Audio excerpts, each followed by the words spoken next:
Selamat siang pemirsa, saya Irwan Saragih kembali hadir menemani Anda dalam Sumut hari ini siang. Siang ini kami telah merangkum sejumlah informasi terkini di antaranya. Harga BBM naik, mahasiswa segel kantor Pertamina di Medan. Pemkab Batubara dan TPPKK serahkan bantuan kepada UMKM. Berbagi kasih dalam perayaan Paskah di Tapanuli Utara. Selain cuplikan berita tadi, kami juga akan menghadirkan beragam informasi lainnya. Pemirsa, kita awali Sumut hari ini siang selengkapnya.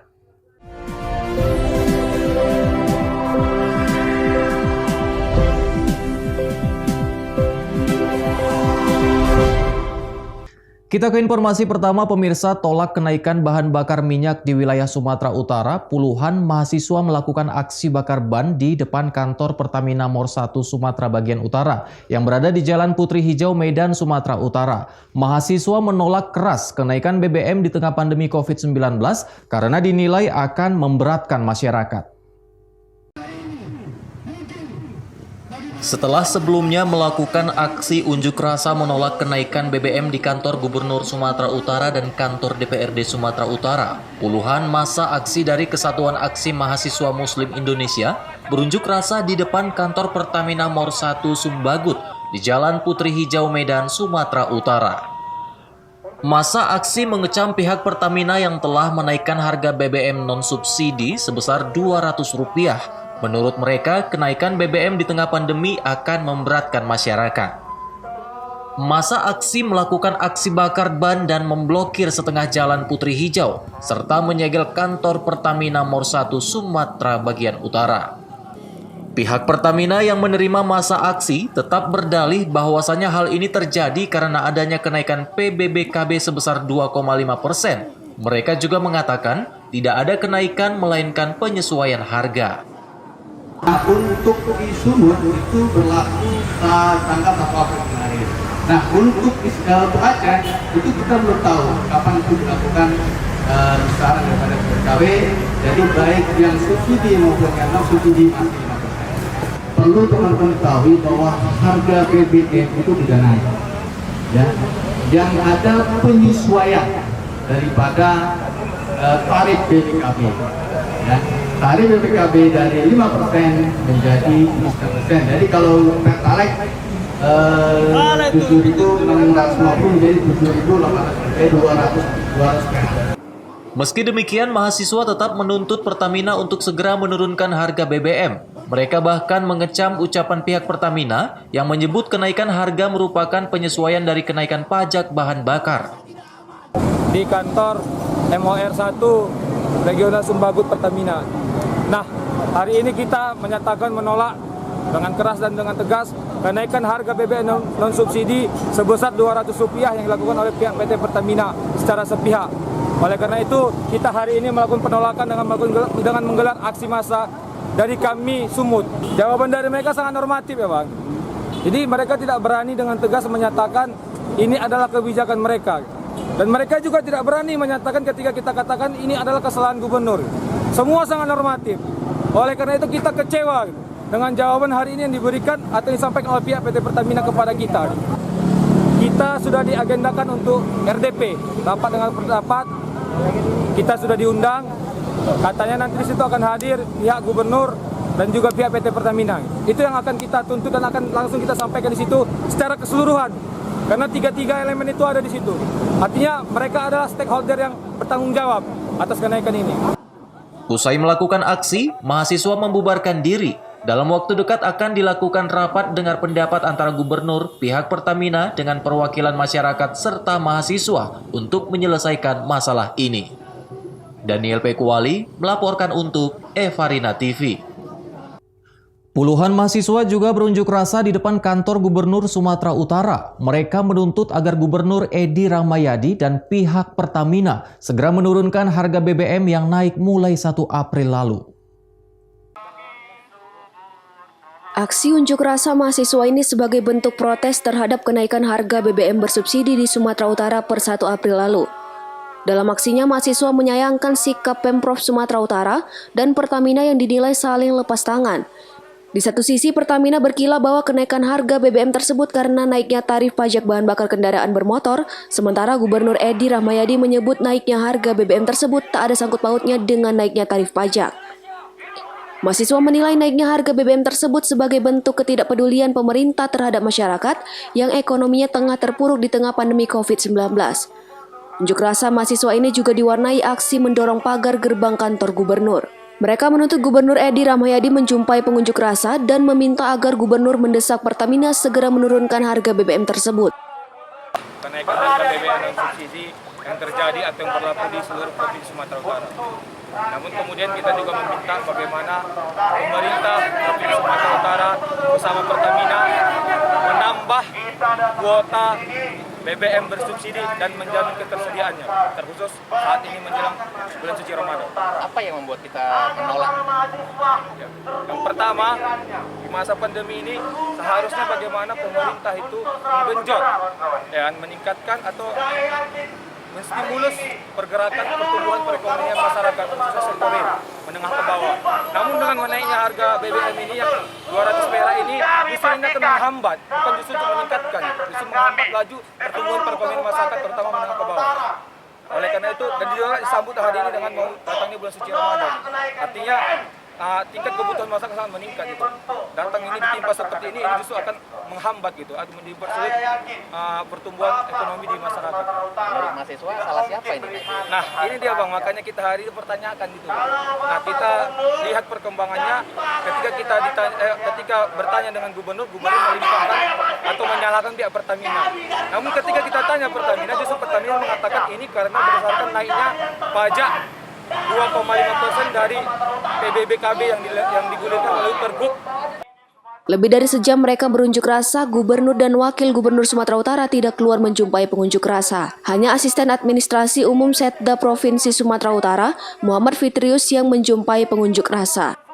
Justru itu pada hari ini kami tidak bisa berkomentar karena hasil pertemuan pemerintah Sumatera Utara semalam, yaitu BP2RD dengan pihak Pertamina, mereka akan merilis atas pernyataan mereka kembali bahwa tidak seperti itu juga.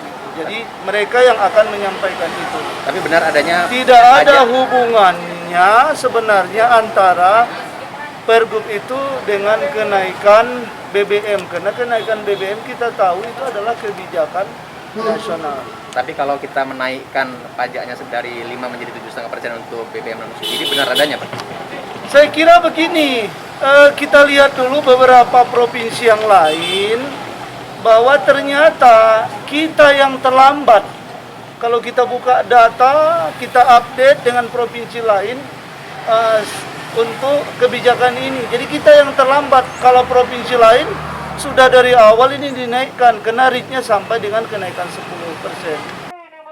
Sebelumnya harga BBM non-subsidi di Sumatera Utara naik per 1 April lalu. Rata-rata naik Rp200 per liter untuk tiap jenis BBM. Pertamina menyebut kenaikan harga BBM tersebut untuk menyesuaikan kenaikan tarif pajak bahan bakar kendaraan bermotor yang semula 5% menjadi 7,5%. Kenaikan tarif pajak tersebut tertuang dalam Pergub nomor 1 tahun 2021. Daniel Pekwali melaporkan untuk Evarina TV. Informasi berikutnya pemirsa, Polres Labuhan Batu meringkus pelaku perampasan handphone seorang anak yang viral karena aksinya terekam CCTV. Pelaku sendiri diketahui telah melakukan tindak pidana pencurian dengan kekerasan sebanyak 23 kali dengan sasaran korban wanita dan anak-anak. Beginilah aksi perampasan handphone yang dilakukan MR alias Muskur warga Rantau Prapat dan temannya yang terekam CCTV dan sempat viral sebelum akhirnya pelaku diringkus Satreskrim Polres Labuhan Batu. Saat diperiksa petugas, pelaku mengakui sudah melakukan aksinya yang serupa sebanyak 23 kali sejak Desember 2020 lalu di seputaran kota Rantau Prapat dengan berganti-ganti rekan. MR berdalih hasil kejahatannya sebagian diperuntukkan untuk membantu orang tua dengan korban mayoritas wanita dan anak-anak. Hasil dari jampret kemana dibuat? Bisa ada sebagian sumbangan ke orang tua, sebagian untuk sehari-hari saya. Sehari-hari. Udah berapa kali tadi Bang katanya? Sudah berapa kali tadi? 23 kali Pak. 23 kali melakukan jampret di Labuhan Batu. Iya Pak. Dengan rekan yang sama ya? Siapa aja temannya? Atau berganti-ganti temannya ada yang lain? Ganti, Pak. Siapa aja? Ada John Saputra, Terus? Andre, Ya? sama Rido, Pak. Mereka bertiga aja? Kasat Reskrim Polres Labuan Batu AKP Parin Kesit menjelaskan mendapat pengaduan dari orang tua korban. Pelaku bersama beberapa temannya yang saat ini dalam pengejaran merupakan spesialis curas yang telah melakukan aksinya berulang kali. Ya benar bahwa TK Satreskrim Polres Labuan Batu telah mengamankan tersangka MR yang merupakan tersangka jambret yang pada saat melakukan aksinya berada di tepi jalan dan terekam CCTV. Jadi dalam video yang viral tersebut ada seorang anak sedang bermain HP di tepi jalan, sedang asik bermain, dia tidak tahu tersangka dan temannya datang, tiba-tiba HP-nya dirampas begitu saja. Si anak korban berusaha mengikuti sampai tepi jalan, tapi kedua tersangka sudah melarikan diri. Dan memang berdasarkan hasil penyelidikan kami, tersangka MR ini sudah sangat meresahkan, sudah beberapa kali melakukan aksinya di seputaran kota Rantau Prapat. Bukan cuma ini yang pertama kalinya, tapi ada beberapa kali. Bahkan barang bukti yang digunakan, sepeda motor yang digunakan pada saat melakukan aksinya itu juga merupakan hasil kejahatan, hasil pencurian. Selain dengan satu tersangka lagi yang masih kami kejar, MR ini melakukan aksinya berganti-ganti. Ya, jadi ada beberapa orang saat ini masih dalam pengejaran kami. Mohon doa dan dukungannya agar seluruh para tersangka ini bisa segera tertangkap. Tersangka dijerat pasal 365 KUHP dengan ancaman kurungan 12 tahun penjara dan dilakukan penahanan guna proses hukum lebih lanjut. Ucok Sitorus melaporkan untuk Everina TV. Pemkab Batubara dan TP PKK serahkan bantuan kepada UMKM. Beritanya akan hadir sesaat lagi.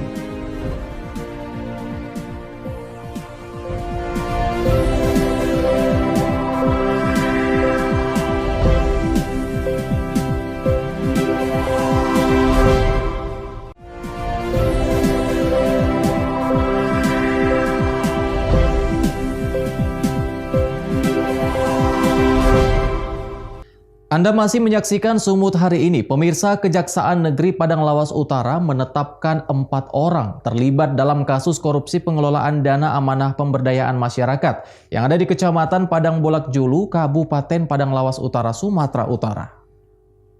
Kejaksaan Negeri Padang Lawas Utara memaparkan mengenai pengungkapan kasus korupsi pengelola dana amanah pemberdayaan masyarakat. Anggaran ini merupakan pendukung Program Nasional Pemberdayaan Masyarakat Mandiri tahun 2016 hingga tahun 2020.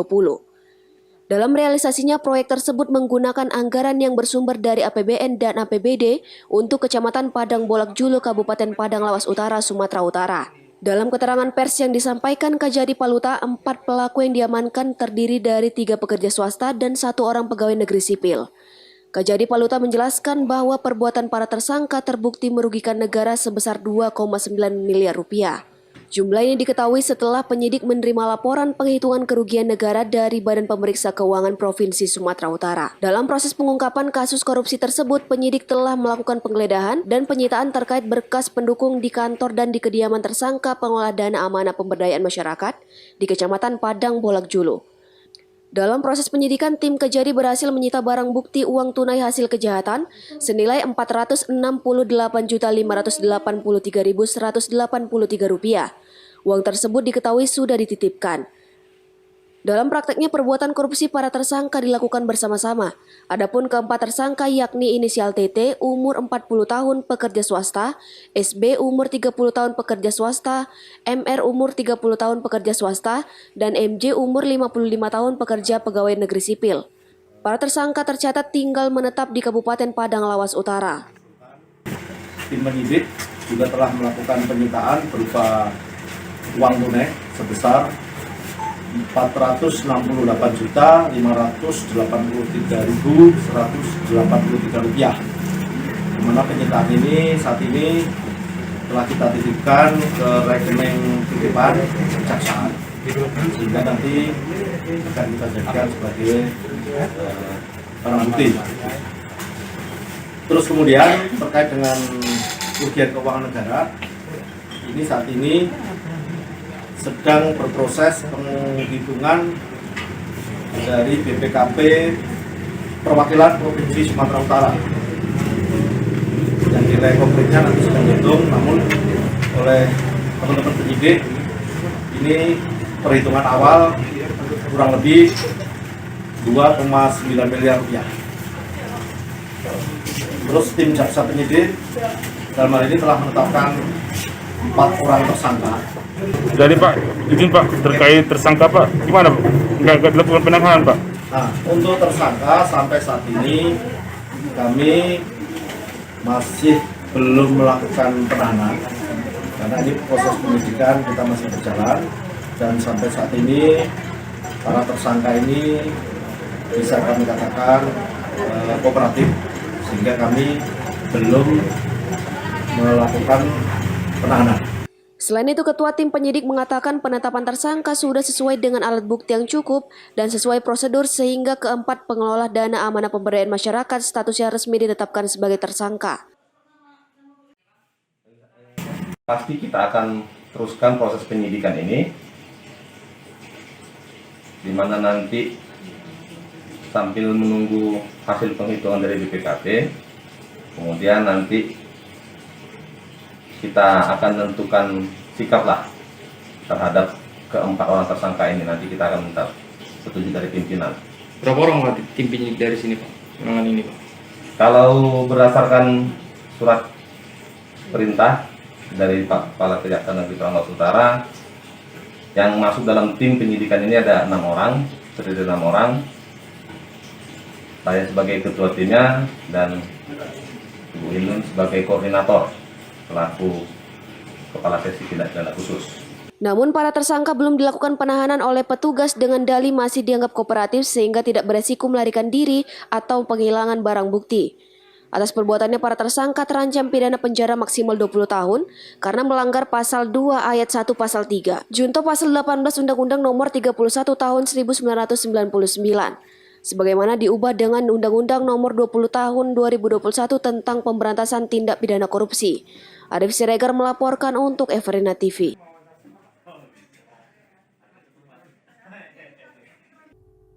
Pemerintah Batubara bersama tim penggerak PKK Batubara menyerahkan bantuan kepada masyarakat usaha mikro kecil menengah di 5 desa dari 3 kecamatan di Kabupaten Batubara yang terdampak pandemi COVID-19. Bantuan berupa perlengkapan produksi diserahkan Ketua TP PKK Batubara Maya Indriasari Zahir secara simbolis kepada puluhan masyarakat UMKM, diantaranya di Desa Bandarsono dan Desa Mekarlaras, Kecamatan Nibung Hangus, Batubara. Dalam kesempatan tersebut, Ketua TP PKK Batubara juga memberikan sebanyak 350 kartu BPJS Kesehatan yang diperuntukkan kepada warga kurang mampu. Bantuan dari Dinas Koperasi Provinsi ini tidak hanya menyasar kepada pengrajin peyek, penjual lontong, serta bunda paut.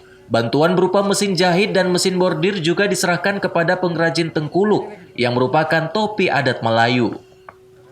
Ketua TP PKK Batubara Maya Indriasari Zahir mengatakan, dengan bantuan yang diberikan semoga dapat membantu perekonomian masyarakat dalam masa pandemi COVID-19.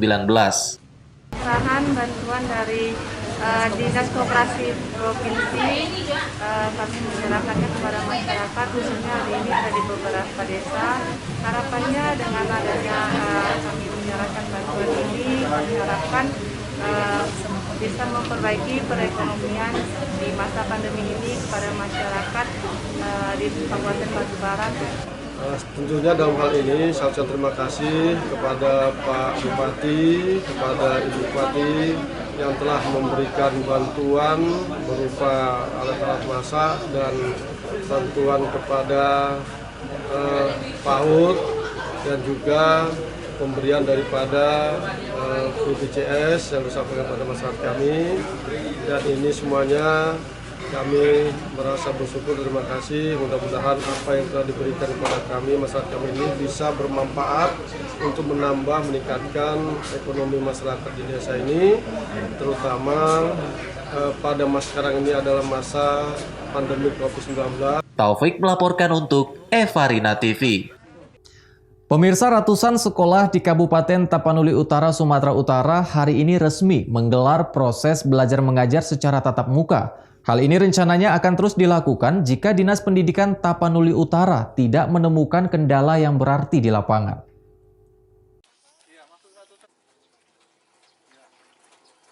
Sekolah yang menggelar proses belajar mengajar tatap muka ini tidak mencakup seluruh sekolah yang ada di Tapanuli Utara. Sekolah yang menggelarnya adalah sekolah-sekolah yang sudah memenuhi persyaratan sebagai pendukung protokol kesehatan. Sekolah yang sudah diuji coba yakni SMP sebanyak 61 sekolah, SD sebanyak 324 sekolah, dan PAUD 226 sekolah. Sekolah tersebut mencakup sekolah negeri dan swasta. Salah satu sekolah yang menggelar proses belajar mengajar yakni SMP Negeri 1 Siatas Barita yang berada di Kecamatan Siatas Barita, Tapanuli Utara. Para siswa dan tenaga pengajar tampak antusias mengikuti hari pertama uji coba metode pembelajaran. Ketika akan memasuki lingkungan sekolah, siswa diharuskan memakai masker dan menjaga jarak. Setelah memasuki lingkungan sekolah, siswa diarahkan untuk terlebih dahulu mencuci tangan di tempat yang sudah disediakan. Para petugas medis yang berjaga mengukur setiap suhu siswa. Jika suhunya normal, maka siswa diizinkan memasuki ruangan kelas untuk mengikuti proses belajar mengajar. Di dalam kelas, posisi duduk para siswa juga diatur sedemikian rupa untuk menghindari jarak siswa yang terlalu rapat. Selain itu, absensi kehadiran juga dirombak dengan cara memakai jam shift belajar. Sehingga siswa saat di dalam kelas hanya berjumlah 50% dari total jumlah seluruh siswa di kelas tersebut.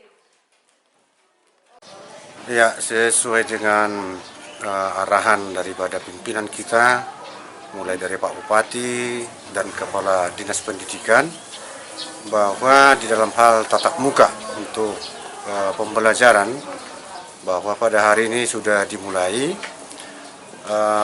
dengan tetap memperhatikan protokol kesehatan menjadi acuan utama. Melihat daripada situasi sekarang masih masa pandemi, bahwa khusus di SMP Negeri 1 Siatas Barita sudah kita melakukan tatap muka dengan membagi 2 shift siswa kita, yaitu shift pertama dan shift kedua dengan durasi waktu yang kita sepakati bersama Bapak Ibu Guru dan juga komite sekolah. Jadi protokol kesehatan menjadi hal utama yang harus kita lakukan terhadap tenaga pendidik dan kependidikan, juga terhadap siswa kita keseluruhan. Dan pelaksananya perlu kami sampaikan, itu tetap kita koordinasi dengan pihak Puskesmas Kecamatan Siatas Barita, yang mana mulai tadi pagi jam 7.30 sudah hadir di sekolah kita dalam bentuk kerjasama yang bagus untuk penerapan protokol kesehatan. Rahmat Tinton Banjarnahor melaporkan untuk Everina TV. Sumut hari ini masih akan kembali dengan informasi menarik lainnya. Tetaplah bersama kami.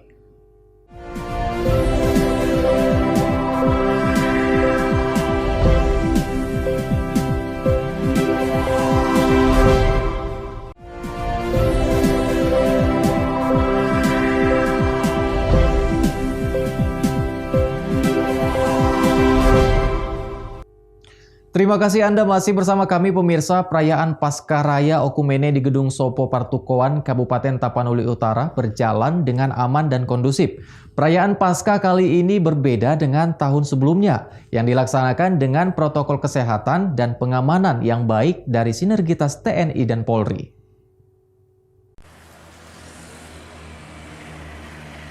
Pada saat perayaan Paskah Raya di Gedung Sopo Partukoan Tapanuli Utara pada Selasa 6 April 2021, Bupati Tapanuli Utara Nixon Nababan berharap agar pemerintah bersama para stakeholder dan masyarakat untuk sama-sama membangun daerah Tapanuli Utara.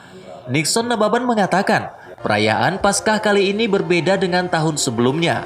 Pelaksanaan Paskah di tengah pandemi COVID-19 dilaksanakan dengan sederhana dan tetap menerapkan protokol kesehatan. Acara Paskah Raya Kabupaten Tapanuli Utara ini, Pak, apa maknanya, Pak, untuk kita? Ya, pada intinya ini kan merupakan sebuah rutinitas, sebuah budaya, sebuah kewajiban kita sebagai umat Kristiani untuk selalu merayakan Paskah setiap tahun. Dan bedanya memang dari tahun-tahun sebelumnya kita biasanya melaksanakan dengan meriah, tapi pada saat ini kondisi COVID, tahun lalu kita betul-betul tidak laksanakan. Tahun ini kita laksanakan dengan terbatas dan tentu dengan protokol kesehatan. Jadi kita harapkan mudah-mudahan tadi semua sudah berdoa agar kiranya pandemi COVID-19 ini segera berlalu ya, dan kehidupan kita bisa normal kembali, ekonomi kita bisa berjalan dengan baik lagi. Pada kesempatan tersebut, Forkopimda Kabupaten Tapanuli Utara berbagi tali asih kepada tenaga medis dan Satpol PP sebagai garda terdepan dalam penanganan COVID-19 di Kabupaten Tapanuli Utara. Semua mematuhi protokol kesehatan dan saya selaku Kapolres Tapanuli Utara mengucapkan selamat Paskah kepada saudara-saudara kami semua, dan kami juga selaku umat Muslim kami hadir di sini untuk menghargai Paskah ini. Tentunya karena kita menghargai pasti semua akan saling menghargai. Jamarlin Saragi melaporkan untuk Evarina TV. Informasi menarik lainnya pemirsa, menjelang bulan suci Ramadan 1442 Hijriah, sejumlah umat muslim di Medan, Sumatera Utara menggelar tradisi ziarah kubur. Tradisi ini sudah menjadi kegiatan rutin dalam setiap penyambutan bulan suci Ramadan. Sudah menjadi tradisi bagi umat muslim dalam setiap penyambutan bulan suci Ramadan melakukan ziarah kubur ke pemakaman anggota keluarga yang telah meninggal dunia. Tradisi ini dilakukan menjelang bulan suci Ramadan 1442 Hijriah pada 13 April mendatang. Seperti di Taman Pemakaman Umum Muslim Mandailing Jalan Brigjen Katamso Medan, sudah mulai didatangi para penziarah yang biasanya membawa sejumlah bekal seperti bunga dan air mawar yang nantinya akan diletakkan di atas kuburan. Para peziarah umumnya mengawali dengan melakukan pembersihan di atas makam. Selanjutnya para peziarah menggelar pembacaan doa untuk anggota keluarga yang terlebih dahulu dipanggil Sang Pencipta. Di beberapa daerah tradisi ini juga diistilahkan sebagai arwahan atau nyekar. Sebagian umat muslim juga mengatakan ziarah kubur ini sebagai kewajiban. Untuk menyambut bulan suci Ramadan ya, jadi kami ziarah ke almarhumah kakek ya yang ada di seputaran sini. Ada kakek sama nenek ya, sekalian ziarah tabur bunga menyambut bulan suci Ramadan ya. Bang, setiap tahun ini Bang Abang lakukan Bang? Ya insya Allah, kalau ini pada tahun ini ya mungkin biasa ramai, ini mungkin ada kegiatan jadi, tapi setiap tahun ya pasti ada dari keluarga, setiap tahun di sini. Bang, harapan apa Bang di bulan suci Ramadan yang akan datang di masa pandemi ini seperti apa Bang? Mudah-mudahan kita masyarakat Indonesia khususnya Sumatera Utara ya terlepas dari dari COVID ini ya, mudah-mudahan dan dilancarkan ekonominya serta disehatkanlah semua menjalankan bulan suci Ramadan. Istilahnya tradisi memang tahun ke tahun itu dari nenek kita kita berziarah karena arwah-arwahnya akan kembali ke rumah kita masing-masing di bulan suci Ramadan. Jadi itulah terakhir kita jumpa sama dia. Nah itu saja ya. Itu rutin Pak, rutin tahun sekali atau? Ada juga nggak pun yang puasa, ada waktu saya Jumat saya pun sering juga kemari. Tapi namanya udah tradisi umat muslim, diadakannya Ramadan ini kan ziarah lah, minta maaf ataupun dia juga kesempatan dia untuk berdoa, untuk berjumpa, apalagi anak pelantuan itu kan nggak sempat datang dia mungkin sekali ya gitulah. Tradisi ziarah kubur ini biasanya dilakukan 1 pekan sebelum memasuki bulan suci Ramadan. Wahyu Pratama melaporkan untuk Evarina TV. Pemirsa, informasi tadi sekaligus mengakhiri pertemuan kita dalam Sumut hari ini siang. Saya Irwan Saragih mewakili kerabat kerja yang bertugas pamit undur diri dari hadapan Anda. Terima kasih atas kebersamaannya dan sampai jumpa.